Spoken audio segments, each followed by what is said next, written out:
Béni soit la grâce de la mer, sans laquelle rien ne peut se faire. Nous chanterons toujours tes louanges jusqu'à des temps indéfinis. Merci pour ta grâce, Mère. Nous venons de dire à la dernière vidéo, lorsque Krishna insiste sur l'acquisition de la connaissance, et il nous a indiqué les causes qui se présentent pour ne pas acquérir cette connaissance. Il a indiqué deux ennemis, l'aversion et l'attachement. Comment doit-on la vaincre pour accéder à la connaissance? Il a montré les exemples des sages qui ont atteint un état homogène. Il n'y a plus rien qui les perturbe. Pourquoi? Parce qu'ils ont transcendé l'ordre matériel. Ils ont transcendé l'ego, la maya, qui les indique que je suis différent de ceci, cela. Et nous venions de dire ici que l'être humain est dans l'impossibilité de transcender l'ordre de la matière. C'est très difficile, très difficile. Il faut donc s'appliquer constamment à la consécration par le yoga en demandant sans cesse la grâce de la mer pour y atteindre. Pourquoi? Parce que sans son aide, nous n'y arriverons pas. Il y a deux états dans lesquels, et c'est sur le plan de la mer, sur le plan créateur de la mer, il existe deux états. Il y a l'état de la conscience qui est unique. Et l'unité de la conscience, c'est l'étape supérieure. Et aussi longtemps qu'on reste en l'état inférieur, on se révèle comme quelqu'un qui évolue sur le plan horizontal de l'évolution cosmique. Et là-dedans, il n'y a pas de connaissance, il n'y a que diversité et maya. Il peut y avoir des puissances, nous l'avions exactement démontré la dernière fois, mais ça ne suffit pas à l'élévation d'âme. Parce que Dieu a créé l'être humain pour qu'il en soit à cet état. Krishna nous a dit ici que chaque créature répond à la loi de sa nature qui lui est propre. À quoi bon alors de l'indiquer de faire le contraire? Premièrement, on ne le fera pas. C'est comme un âne qu'on amène qui a soif. S'il n'a pas soif, il ne boira pas. À côté d'une rivière, il ne boira jamais. Vous allez le tuer, mais il ne boira pas. Il faut qu'il ait soif pour qu'il en prenne l'eau. Alors, tout un chacun de nous se dirige selon le plan divin qui est sa nature propre à l'intérieur de lui. Ceux qui sont à l'état supérieur où se trouve l'unité de la conscience, le trouvent, ils le réalisent. Pourquoi? Parce que la connaissance est présente. Prenons un cas. Le récit biblique de la Genèse. C'est là aussi le nœud de notre évolution cosmique. Krishna revient seulement un peu plus tard pour nous rappeler. Quand l'homme fut créé, il fut créé à l'image de Dieu, à la ressemblance de Dieu. La ressemblance, c'est dans son être spirituel qui ne se montrait pas au premier temps de la création. Et l'image, c'est ça qui fut au premier temps. Parce qu'il faut que Dieu se manifeste en ce temps comme pour faire quelque chose pour sa propre révolution dans les univers qu'il a créés. En ce qui concerne ces planètes, il a dit que l'homme a été créé pour vivre éternellement sur terre. Ce n'est pas un seul être qui va grandir éternellement et rester éternellement sur terre. C'est le renouvellement sans cesse de l'espèce humaine dans ce monde qui perpétue sa présence selon le plan divin. Donc quand c'est ce même esprit divin parcellaire qui incarne la matière. Donc il vient dans ce monde pour sa propre révolution. C'est ce que nous allons voir beaucoup plus profondément la prochaine fois. Donc, les étapes successives de l'évolution de l'homme dans ce monde dépendent de la divinité et non de la maya qu'il utilise quand il fait ses propres affaires dans ce monde. On va bien beau crier, il faut faire ceci, il faut faire cela, tout dépend de Dieu, de son plan en tout un chacun. Si son plan est là pour ne pas prier, vous ne prierez jamais. Les démons ne prient pas. Pourquoi? Parce que c'est inhérent en eux, c'est l'énergie qui les gouverne. C'est ça que nous devons comprendre. Quel est le plan divin à la création de l'homme? Il y en a des multiples, il y a des infinis plans. L'homme ne s'en va pas, tous les êtres humains ne vont pas dans la même direction. Et la preuve, c'est qu'ils ne meurent pas tous au même moment. Quand on meurt, chacun va dans son coin d'où il vient. Après, il reviendra encore incarné pour faire la propre révolution cosmique selon le plan divin. Ceci dit, il y a donc tout un chacun de nous sa prédestination en rapport avec son ego, son karma. Et c'est ça qui le dicte en rapport, et définitivement en rapport avec l'énergie qui le gouverne.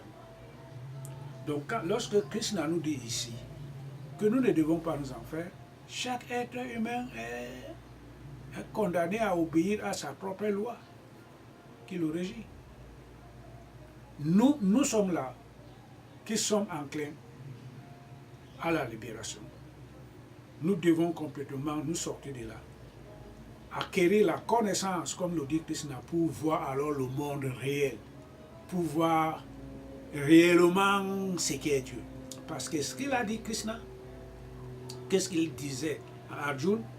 Quand tu auras acquis cette connaissance, tu te verras toi-même dans toutes les créations, dans toutes les créatures. Tu te trouveras toi-même dans toute la création. Et enfin, tu me trouveras en toi et en le reste. Et c'est ça la vérité. Pourquoi? Parce qu'on aura atteint l'unité de la conscience. Et quand on l'atteint, c'est là où se trouve la connaissance réelle, vraie. Et quand on ne l'atteint pas, on vit dans la maya, dans l'illusion. Quand on l'atteint, on est connecté avec l'infini créateur. Voilà. Et quand on est connecté avec l'infini créateur, il n'y a que l'un. Et tout ce qui est post à cela est maya. Voilà d'où nous amène la connaissance. Nous allons donc maintenant rassembler les deux ennemis que nous indique le maître Krishna. Nous l'avions dit, l'aversion et le détachement et l'attachement. Ceux qui s'avancent vers la connaissance l'ont déjà transcendé. Ils ont l'homogénéité, l'harmonie en soi et avec le reste. Il n'y a plus le mental qui va de gauche à droite, pose des questions, pourquoi ceci est arrivé. Il y a l'unicité de tout ça. On ne voit que l'un est l'absolu en tout.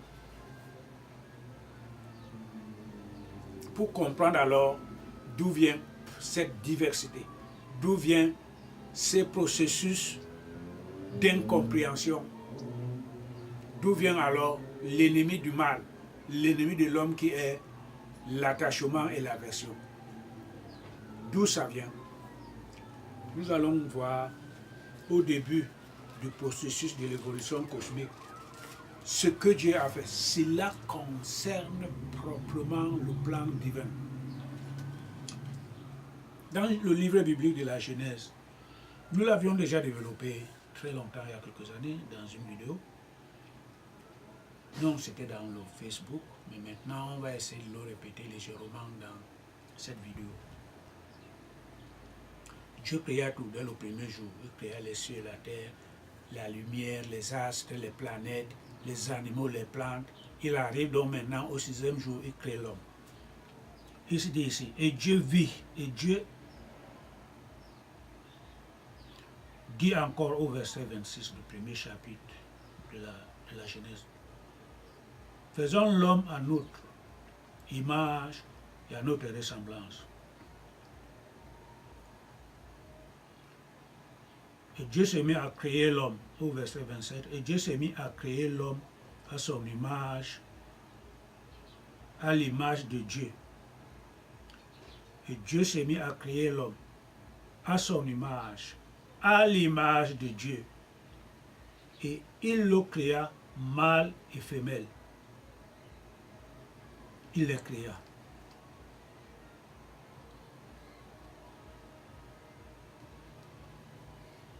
Faisons l'homme à notre image. Nous allons répéter. Et Dieu dit encore, faisons l'homme à notre image, selon notre ressemblance, et qu'il tienne dans la soumission de tout ce que nous avions créé sur le plan d'ordre matériel. Faisons l'homme à notre image, selon notre ressemblance. L'image de Dieu, c'est la forme humaine. En tant qu'outil, comme l'homme qui est fatigué ne peut pas supporter certaines odeurs, certains degrés de chaleur, créer le robot pour assurer par exemple le rôle de la soudure dans les industries automobiles par exemple, la peinture, etc., etc. Le robot peut le faire. Dieu s'est dit qu'il est omnipotent, tellement si immense dans sa puissance. Descendre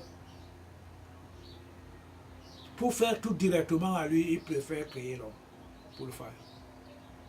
Il crée dans l'homme, ou autrement dit, il se manifeste en l'état humain pour planter le cacao, pour débroussailler le jardin, pour construire une maison, pour arroser les jardins, pour construire les ponts qui relient l'autre côté de la rivière, ainsi de suite, ainsi de suite. C'est d'ordre matériel. Et Dieu créa donc l'homme à cette image-là, qu'il le fasse. Et selon sa ressemblance sur le plan divin, sur le plan astral, l'homme est potentiellement divin. Il les créa mâle et femelle. Ça, c'est le premier jour. Nous devons bien retenir qu'il les créa mâle et femelle. Si l'homme est à sa ressemblance et à son image en tant que mâle et femelle, quand on est dans l'état de l'ignorance spirituelle, on ne peut pas comprendre cela. La femme n'est pas distincte de l'homme. Il n'y a pas de maternité là-bas, où la femme accouche, on voit, il n'y a pas de docteur au ciel, où les femmes vont accoucher. Non, ce n'est qu'ici, sur le plan de la Maya. Quand Dieu dit qu'il les créa selon sa ressemblance, ça veut dire que Dieu aussi a une femme. Ça veut donc dire que le même Dieu, Krishna l'a dit dans la Gita, que je suis le Père et la Mère de toute cette création, voudrait dire que il n'y a pas une différence entre moi et la femme. La femme est la moitié de moi-même, qui représente seulement le côté féminin de ma gauche, et moi je suis le côté masculin qui représente l'autre côté de la droite. Ça veut dire donc que c'est la même manifestation énergétique. c'est le même aspect de la divinité, dont les fonctions sont seulement différentes. La femme représente une énergie créatrice, à travers laquelle tout vient en existence. Faisons l'homme. On parle de pluriel là. Moi et toi, l'unité dans laquelle s'est fait le verbe, c'est la création qui naît. Moi et la création. Le verbe relationnel, c'est mon côté féminin, qui est la créatrice de cet univers, de tous ces univers et de toutes ces formes. Et c'est là la mère créatrice. C'est ça que nous devons comprendre. Donc il n'y a pas seulement qu'Adam qui est à la femme. Il est à la ressemblance divine. Donc quand Dieu créa, il procéda par le processus de la dualité, mâle et femelle. Même chez les animaux, on le retrouve. Voilà. Donc, maintenant, il n'a pas pris ça par hasard. Ça existe, les sages le savent. Quand on lit Krishna, que je suis le père et la mère de toute cette création, il fait allusion à son aspect créateur qui représente la femme. Parce que lui représente le macrocosme, l'énergie immuable, inchangée, immuable, sans mouvement. Et s'il en était ainsi resté, il n'y aura pas de création. Maintenant, pour qu'il y ait création, il faut qu'il y ait mouvement. Et ce mouvement-là ne peut plus sortir d'où? Ne peut sortir d'où que de l'aspect créateur de cette même énergie. Alors on le nomme alors l'énergie créatrice ou l'énergie mouvante. Si l'autre est sans mouvement, il faut qu'il y ait l'énergie mouvante qui apporte la création de tout ce qu'il a imaginé devenir. Et c'est son côté alors féminin. Parce que la substance du mot créatrice, elle est féminine, quand même. Alors, c'est cette divinité créatrice qui est l'autre aspect de la mer, de l'énergie immuable qui amène tout à la création. Alors, qu'est-ce qu'on trouve donc ici? Ça, c'est le premier temps. On nous présente cet aspect. Et qu'est-ce que nous allons continuer? Il dit alors, au chapitre, au verset 2, au verset 2 du même chapitre, premier. Ainsi furent achevés les cieux et la terre et toute leur armée. Et pour le septième jour, Dieu acheva son œuvre qu'il avait faite et s'est mis à se reposer le septième jour de toute son œuvre qu'il avait faite. Et Dieu s'est mis à bénir, au chapitre 1, verset 3, et Dieu s'est mis à bénir le septième jour et le rendre sacré, parce qu'en lui, il se repose effectivement de toute son œuvre que Dieu a créée dans le but de faire.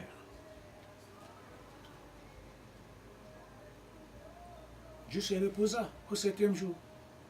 Parce que tu vois que tout ce qu'il avait créé était bon. Le septième jour n'a plus un jour d'activité. C'est un jour de repos. Et quand on le voit encore et encore, étant au premier niveau de l'évolution de conscience, on ne comprend pas. Pourquoi? Parce qu'on n'a pas encore atteint la connaissance. Cette connaissance ayant acquise, on ne peut plus se tromper pour ce que Dieu a fait. On ne trouve que l'unité de toutes choses. Voilà alors ce qui va le démontrer.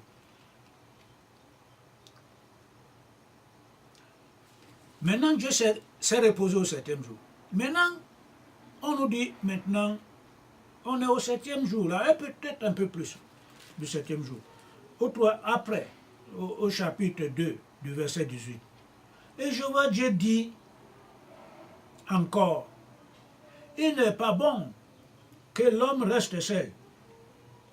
Je vais lui faire une aide qui lui corresponde.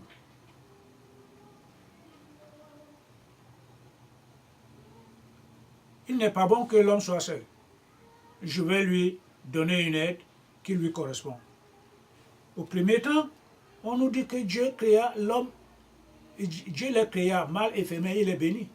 Mais d'où vient donc maintenant que Dieu trouve que l'homme ne soit pas seul? Il faut que je lui donne une aide qui lui convient. Et Dieu dit encore, il n'est pas bon que l'homme reste seul. Je vais lui faire une aide qui lui corresponde. Voilà. Bon, quelle est cette aide? On va nous le dire.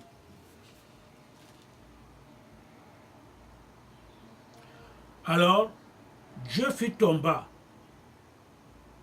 un profond sommeil sur l'homme. Et pendant que celui-ci dormait, il prit une de ses côtes et en referma la chair à sa place. Puis Jéhovah Dieu bâtit en femme la côte qu'il avait prise de l'homme, et il l'amena vers l'homme. Ça peut nous faire peut-être rêver, mais et pourtant là, c'est encore le mystère de la création et de l'évolution cosmique de cet homme. Au départ, Dieu les créa mâle et femelle et les bénit. Donc, dès le premier jour de la création, l'homme avait une femme. Seulement, cette femme ne s'était peut-être pas manifestée en la vie de l'homme. Il restait caché en lui. Comme Dieu, tant qu'il n'a pas émise l'idée de la création, son aspect féminin qui est la matrice créatrice, l'énergie créatrice, est en lui. Ils sont eux là sans mouvement. Donc on ne parle pas de la femme en ce moment. Parce que l'esprit créatrice n'a aucune raison de se manifester en tant que mouvement pour que la création vienne en existence. Et c'est la même chose que l'évolution de l'homme en tant que matière qui a été créée en tant qu'homme et femme. Cette femme ne se manifeste pas. Il faut attendre l'évolution cosmique de l'homme pour que la femme apparaisse. Et quand la femme apparaîtra, c'est en ce moment-là que l'homme commencera à faire de la terre et assurer de la terre sa procréation. Comme Dieu devait attendre pour qu'il y ait manifestation créatrice, le temps que l'idée vienne de créer et que l'énergie créatrice se mette en mouvement. On vient de nous dire que l'homme fut créé à sa ressemblance et à son image. L'image divine, c'est quand je suis seul. Tout est immuable. En tant que mouvement, il n'y a même pas pensé la création. Il est un, avec son aspect féminin en lui. Ça ne change rien. Il est là. Il a sa femme là. Ça ne change rien. Mais cela devient manifeste quand le moment de la création arrive que cette femme ou énergie mouvante se met en mouvement pour apporter la création. C'est la même chose pour Adam. Il était seul. Il fallait que tout évolue d'abord avant qu'il ne se mette à l'idée de la procréation. C'est quand cette idée vient, avant qu'il ne se mette cette idée de la procréation, il est seul. Mais la femme, elle est là. Elle ne se manifeste pas. Et quand maintenant le temps est arrivé, la femme se manifeste. Et la procréation pour assurer la vie sur terre en tant qu'humain doit commencer à se manifester. Ça, c'est exactement cela. Est-ce que Dieu a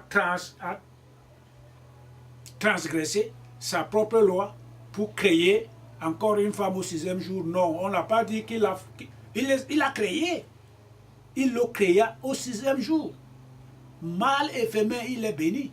Seulement, il fallait la manifestation de cette femme pour assurer le processus de la procréation sur le plan matériel et de l'élévation sur le reste. C'est ça que nous allons voir. C'est la même chose que Dieu fait en sa personne de Shiva Shakti. La Shakti Devi est la mère créatrice. L'autre aspect de l'énergie humiliable, alors qu'elle est l'énergie mouvante.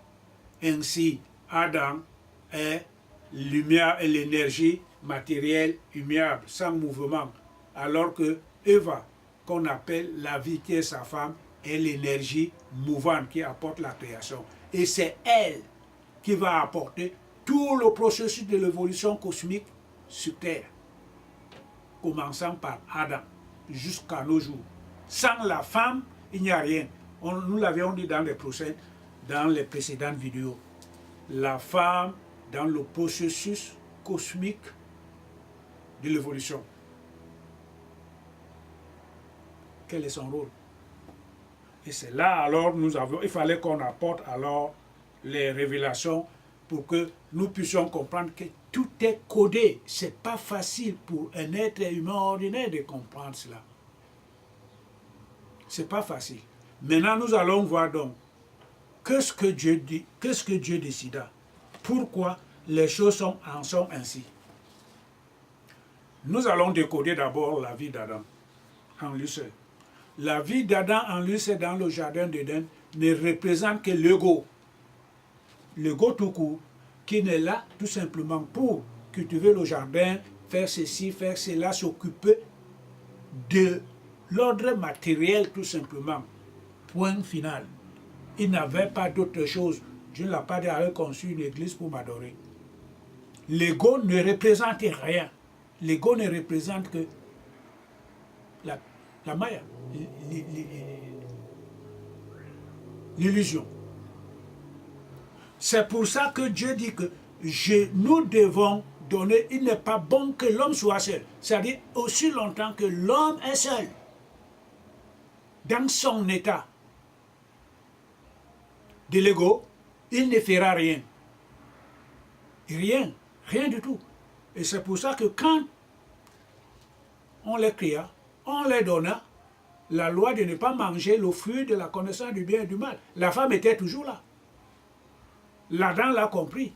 Mais sa manifestation, le manque de sa manifestation, poussait seulement Adam d'obéir à cette loi, sans rien faire, sans rien même se poser les questions. Mais faisons la femme pour qu'il aide. La femme maintenant, se manifestant, sa manifestation, il est donc le temps là. Maintenant, on n'a pas recréé la femme, le temps de sa manifestation maintenant, pour apporter autre chose à la création, à la vie d'Adam, donna alors, premièrement, la possibilité à Adam de manger le fruit de l'arbre. En mangeant le fruit de l'arbre, Adam trouva que c'est bon. Et la femme l'ayant déjà mangé, ils découvrirent qu'ils sont nus. Et ainsi commencèrent alors à faire des enfants sur le plan matériel. C'est là le début de la procréation. Par ces gestes, par la manifestation tout simplement d'Adam et d'Ève. Nous répétons la même chose. Il fut créé mâle et femelle. Tout le monde l'a bien compris. Dieu les bénit. Il leur donna l'ordre de ne pas manger le fruit de l'arbre. Il n'avait pas respecté. Il le respectait. La femme était là. Comme le divin par lui-même, avant qu'il ne est l'idée de se mettre en mouvement, il est là avec sa Shakti, l'énergie créatrice. C'est à travers cette énergie qu'on connaît cette divinité. Si l'énergie n'était pas en mouvement, on ne le connaîtra pas. Et quand il est seul, il ne veut rien concevoir, tout est là, tout est immuable. La même chose qu'Adam, quand il était seul. Quand bien même avec sa femme, quand l'idée n'était pas de faire quoi que ce soit, il était immuable avec sa femme, rien ne pouvait se faire. Donc, Eva était là sans rien se faire comprendre, sans rien se faire saisir, sans rien faire. Maintenant, le temps est arrivé pour la divinité créateur de commencer à créer, alors se manifeste son énergie créatrice, qu'on appelle la femme, ou Shiva Shakti, selon les hindous. C'est elle qui amène tout à la création. Il est donc à la ressemblance d'Adam et d'Ève que le moment est venu pour que l'homme commence à faire et rentre en activité pour la procréation de cette humanité et de son processus de l'évolution. Il faut que la femme rentre en mouvement parce que lui ne peut rien. Lui ne représente que l'ego ou la force ou l'énergie immuable. Il ne pouvait rien faire. C'est la femme donc maintenant qui rentre en mouvement. Elle commence d'abord par se reproduire à l'intérieur de ce même Adam, sous forme du serpent, alors qu'Adam ne le sait pas. En Adam se trouve la Kundalini, qui est le symbole de la force agissante en tout un chacun de nous qui dort depuis le début de la création. Cette Kundalini demande à la femme, est-ce que c'est un jeu cosmique tout simplement?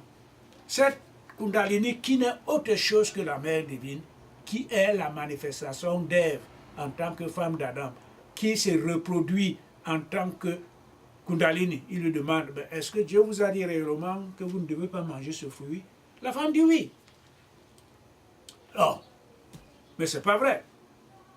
Dieu sait que si vous mangez ce fruit, vous ne mourrez pas. Vous deviendrez comme les dieux connaissant le bien et le mal. La femme retourne encore le fruit. Elle trouve que le fruit est bon à manger. Elle croque le fruit, elle le mange proprement. Après, elle garde l'autre partie. Elle donne le même fruit à Adam. Il le mange aussi. Écoutez, écoutons très bien. Cela n'est que très symbolique. Le jardin a plusieurs fruits. Je peux prendre une pomme avec la façon dont elle était ravissante, avec de meilleurs jus. Je peux manger celui-là. Pourquoi Ève n'avait-il pas mangé tout le fruit elle seule et prendre un autre fruit pour aller le donner à Adam? Que nous, on a dit le jardin là, il ne faut pas manger ce fruit. On n'a pas dit le jardin, ce fruit, cet arbre avait plusieurs fruits. On nous a dit de ne pas manger le fruit de cet arbre. Donc, je peux manger le mien et prendre un autre pour aller donner à Adam, mon mari. Elle ne l'a pas fait. Pourquoi? Parce que tout simplement, tout ce récit n'est qu'une image qui est le nœud réel de notre propre évolution. Quand on aura compris cela, le reste sera très facile. Mais pour le comprendre, il faut d'abord éliminer les deux ennemis de l'homme, l'attachement et l'aversion. Par la grande pratique du yoga, on atteint le niveau supérieur. Avec la grâce de la mère, on acquiert la connaissance spirituelle. C'est la connaissance spirituelle qui nous éclaire sur tout ce que Dieu a fait, sans exception. Là maintenant, le nœud de ce problème, le nœud de la création, à partir du processus de la création, il est très clair. Ça veut donc dire que la femme qui rentre donc maintenant en mouvement créateur, comme la mère divine qui est l'autre aspect de Shiva, qui est l'énergie mouvante, rentre en création, ça ne regarde plus Shiva, ça regarde elle maintenant de tout ce qu'elle doit faire.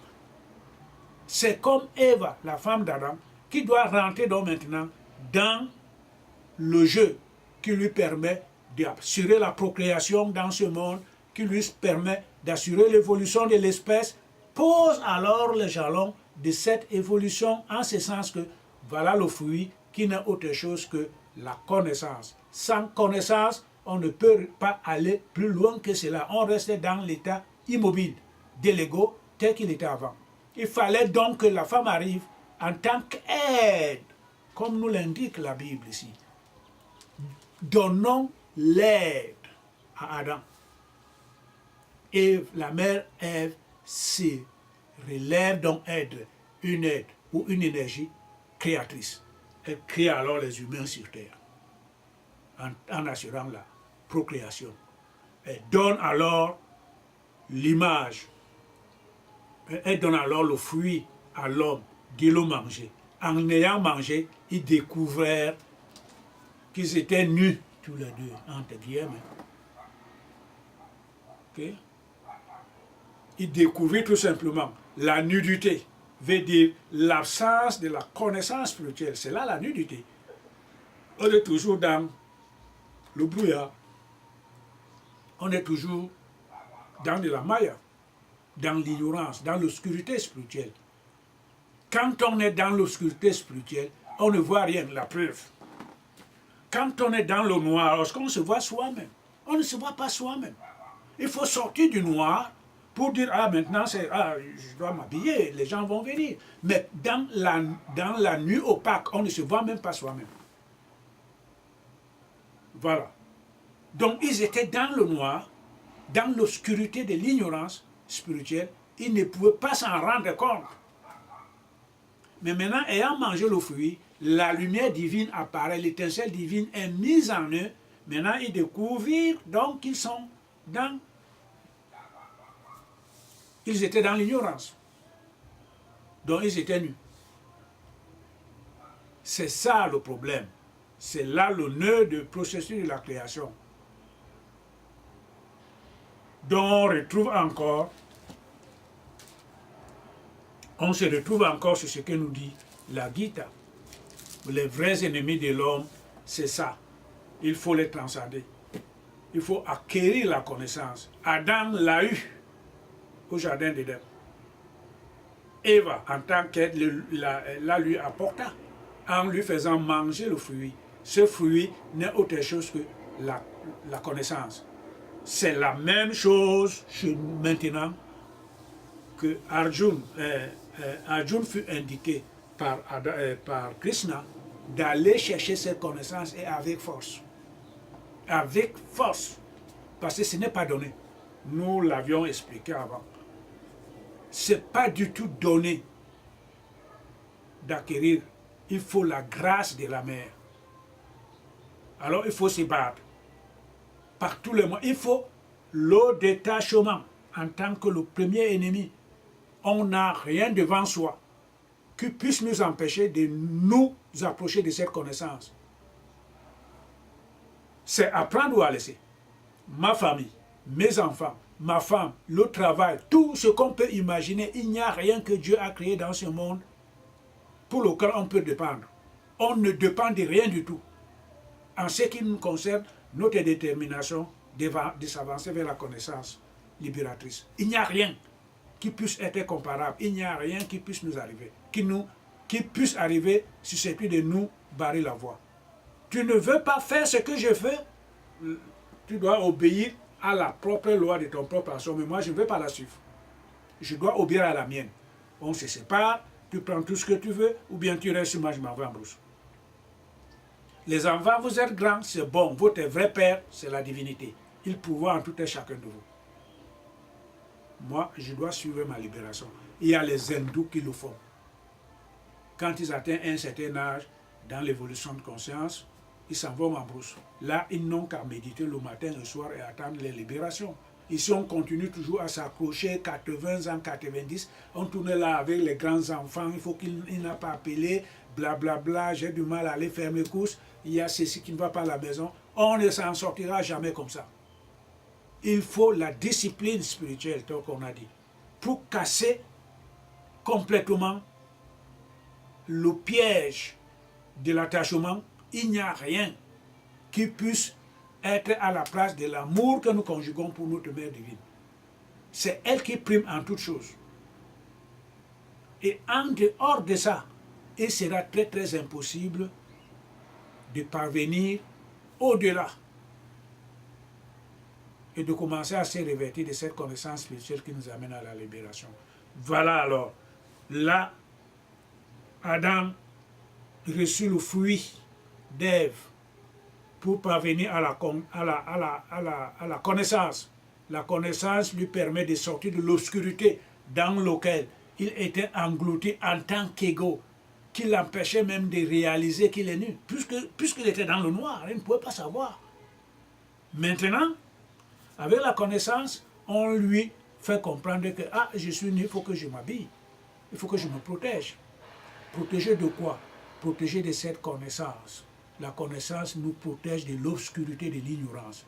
C'est ça. Les habits que Dieu leur donna représentent la connaissance qu'il reçut, qui les protégeait donc maintenant de l'obscurité, de l'ignorance et de leur nudité. Parce qu'il était vide de tout contenu spirituel.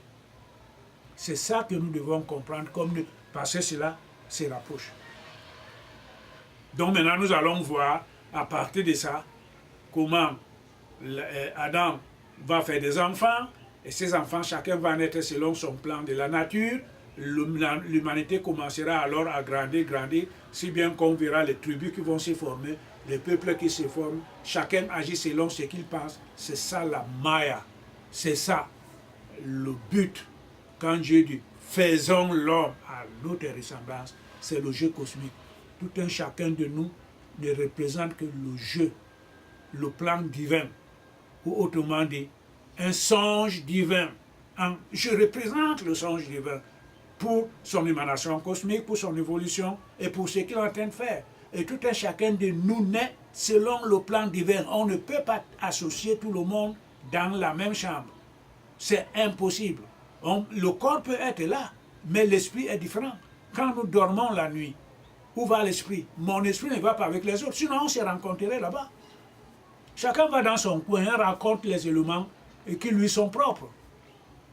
Les autres s'en vont dans l'astral, ils rencontrent des maîtres qu'ils ont laissés depuis les incarnations passées, et il était tranquille, très content d'être avec eux. Quand il revient, s'il retombe encore dans le monde de la Maya, c'est encore des problèmes qui arrivent. Parce que quand il va voir quelque chose, c'est l'action qu'il devra poser. Heureusement qu'on peut commencer, en attendant qu'on devienne maître, on commence à maîtriser un certain nombre de choses selon le plan divin et selon la grâce de la mère. Tout ce que vous voyez maintenant est indifférent. Parce que l'individu, nous l'avions dit, l'individu étant basé dans les 5 sens, gouverné par les 5 sens, il est condamné à l'action. Et l'action que celui qui progresse, qui a acquis la connaissance spirituelle, l'action qu'il pose dégage un karma double. Il ne revient plus. Dégage un karma double. Il va voir une chose, ça lui est indifférent, parce que c'est que ce n'est pas pour lui. Les objets des sens vont pour ceux qui les ont, et non plus pour lui. Il n'est plus gouverné ni dominé par les sens. Ce qu'il voit, c'est lui indifférent. Ce qu'il entend, c'est indifférent. Ce qui lui concerne, c'est l'évolution de l'humanité pour que celle-ci vive en paix, en harmonie et en amour avec tout et dans tous les locaux que Dieu a créés. C'est ça qui l'anime. Quand il voit le monde matériel dans lequel il habite, ça lui plonge dans un émoi, ça lui plonge dans un souci d'envoyer l'énergie pour que tout le monde soit en paix, en harmonie avec le tout univers. Que tout le monde arrive à manger, que tout le monde soit en santé, que tout le monde ait la joie. C'est ça qui le concerne. Donc ces méditations vont seulement pour bénir les univers. Et il n'est plus concerné pour le pont est cassé là-bas, les gens sont tombés dans l'océan. Ce n'est pas ce qui le regarde maintenant. Pourquoi? Parce que c'est ça qui doit arriver. C'est ça qui doit arriver. On ne peut rien changer dans ce monde. Il n'y a que ça qui doit arriver. Oh, on a eu des accidents là-bas, mais c'est ça. C'est ça. On ne peut pas le changer. Alors il n'est plus influencé ni affecté par ce qui arrive, ou bien être flatté pour commencer encore à se détacher, ou bien à faire des jugements. Non. Il n'a qu'un seul but. Sa méditation profonde, parce qu'il se retrouve dans toute la création. Il faut que tout soit comme ça. C'est ça qui l'intéresse. Donc pour parvenir effectivement, pour parvenir à maîtriser les ennemis de l'homme qui l'empêchent vers l'évolution, nous devons comprendre que l'homme, étant gouverné par les cinq sens et l'ego, est contenu et maintenu dans l'ordre de la matière. Il est impossible pour lui de s'en sortir. C'est pour ça que nous voyons tout ce qui se passe dans la journée et tout ce que nous écoutons comme information, nous lisons les réseaux sociaux, etc., etc., ne concourt que vers cette réalisation divine que voudrait que les choses soient comme ça. Il est impossible à un être humain ordinaire de s'en sortir. C'est impossible. On ne peut pas se battre comme soi-même. On doit cultiver les énergies différentes, susceptibles de triompher ce qui nous accable. Et on a eu comme exemple, dans le passé, certains pays qui sont rentrés en guerre. Le plus récent, c'est la Deuxième Guerre mondiale, ce fut la Deuxième Guerre mondiale. En 2 semaines, les Allemands avaient envahi la France. Il fallait que les gens qui les guidaient comme De Gaulle s'enfuient en Angleterre et qu'ils envoient les messagers en Afrique pour composer les tirailleurs, y compris les alliés américains, les Russes, pour chasser les Allemands. Et si Dieu n'avait pas ordonné tout ça, la France serait toujours là sous l'occupation. Quand on est dans l'occupation, il faut une force supérieure à l'occupant pour le dégager. Et si la force est similaire, c'est un peu difficile, ça prendra du temps. Et si la force est inférieure, c'est encore impossible. Et alors la force humaine ordinaire, individuelle, est pratiquement incapable de se battre contre le guna, la force créatrice, qui voudrait que le monde dans son ensemble soit maintenu dans l'obscurité. On nous a dit ici, dans la Bible, quand Dieu créa les cieux et la terre était informe et vide. Ça, c'est le premier chapitre du premier verset. La terre était informe et vide, il n'y avait que l'obscurité qui couvrait là. C'était le deuxième jour, le deuxième temps que Dieu avait amené. La lumière, il les sépara. Il mit la lumière jour et il mit l'obscurité. Il maintient l'obscurité nuit et ce fut le premier jour de la création. Donc chaque chose a son temps. Au premier temps, c'est l'évolution, c'est le pouvoir de la négation qui est représenté par l'obscurité. C'est ça qui domine l'être humain ici. Il faut se battre pour accéder au jour, oui à la lumière, afin de commencer à recevoir les rayons lumineux de la divinité pour mieux et constamment s'appliquer sur la consécration de la pratique du yoga. Et vers la fin, la grâce de la mer viendra. Et quand cette grâce de la mer viendra, il indiquera en nous que nous sommes réellement enfants de Dieu par notre identification spirituelle, non plus sur le plan matériel, parce qu'on commence à sortir de l'abîme de l'ignorance qu'on appelle la nuit ou l'obscurité. Et rayonnant alors donc maintenant dans le jour où il y a la pratique, ainsi de suite, nous serions prêts et toujours par la grâce de la Mère, aller rencontrer un maître. Et ces maîtres que nous rencontrerons nous transmettra alors le fruit, comme ce fut le temps d'Adam. Nous allons manger ce fruit. Ça veut dire, c'est le symbole de la transmission d'énergie cosmique qu'il nous transmettra. Et après cette transmission, nous recevrons l'éveil de cette conscience infinie qui apporte la connaissance sans laquelle il n'y a rien qui puisse être possible. Nous l'avions déjà expliqué.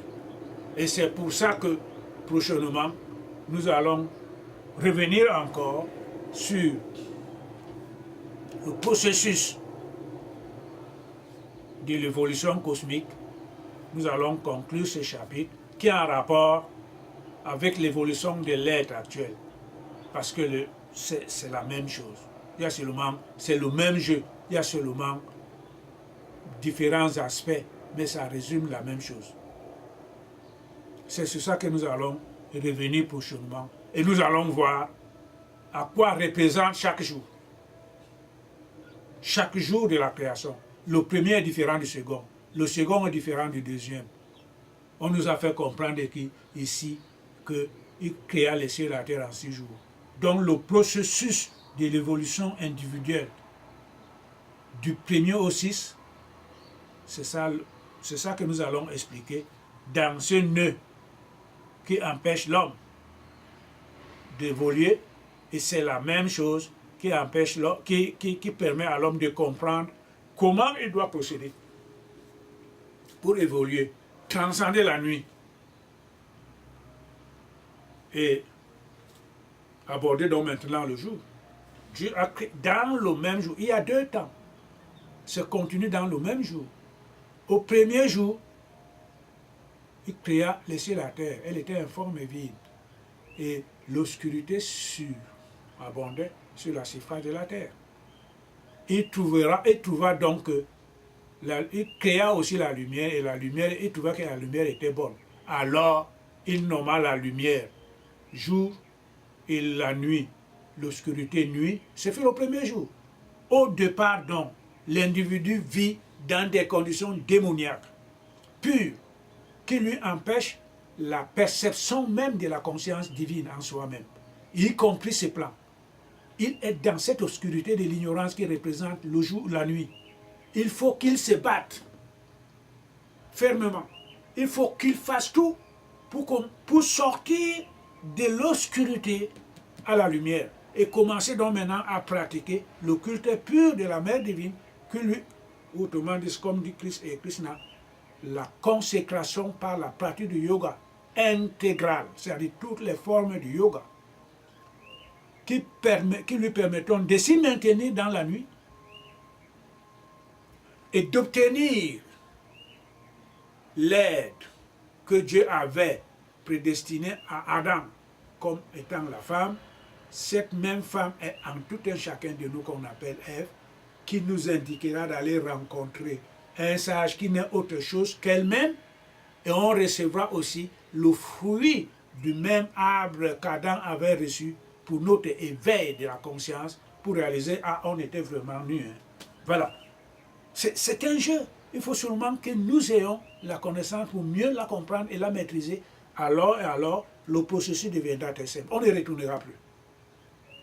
Nous ne retournerons plus. Et c'est très fabuleux quand la mère nous aide à comprendre cela.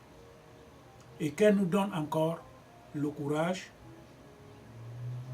et la compassion universelle qui doit nous animer pour partager cette lumière avec les autres. Qu'elle soit vraiment constamment bénie. Et qu'elle bénisse tous ceux qui s'efforcent pour mieux comprendre cela. Parce qu'il n'y a rien de plus normal que de s'approcher de sa mère. Il n'y a rien d'autre. C'est elle, la mère et le père de la création. C'est elle. Et nous la bénissons constamment. Nous allons nous arrêter là aujourd'hui. Qu'elle soit bénie. Merci.